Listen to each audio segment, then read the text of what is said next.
વાસી રોટલી ખાવાથી બીપી કંટ્રોલમાં રહે છે. માંસપેશી મજબૂત બને છે. વાસી રોટલીમાં હાજર ન્યુટ્રિયન્ટ્સ માંસપેશીઓને મજબૂત બનાવે છે. ડાયાબિટીસમાં ફાયદાકારક. વાસી રોટલીમાં ગ્લાયસેમિક ઇન્ડેક્સ ખૂબ જ ઓછું હોય છે, તેથી તે ડાયાબિટીસના દર્દી માટે ખૂબ જ ફાયદાકારક છે.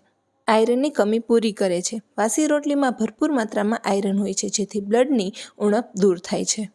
B12ની કમી પૂરી કરે છે. જો તમારા શરીરમાં B12ની કમી હોય તો વાસી રોટલી ખાવાથી તે ઉણપ દૂર થાય છે. પાચનમાં સુધારો. વાસી રોટલીમાં હાજર પોષક તત્વ પાચનની સમસ્યાઓ દૂર કરે છે અને કબજિયાત અને એસિડિટીની સમસ્યાથી છુટકારો મળે છે. વજન ઓછો કરવામાં મદદરૂપ. વાસી રોટલીમાં તાજી રોટલીની સરખામણીમાં ઓછી કેલરી હોય છે અને તેમાં રહેલા ફાઇબર લાંબા સમય સુધી પેટને ભરેલું રાખે છે, તેથી તે વજન ઉતારવામાં મદદ કરે છે. ઇમ્યુનિટી વધારે છે. વાસી રોટલીમાં હાજર પોષક તત્વ તમારી રોગપ્રતિકારક શક્તિ પણ વધારે છે. આ ઉપરાંત વાસી રોટલી ખાવાથી ગરમીમાં લાગતી લૂથી પણ બચી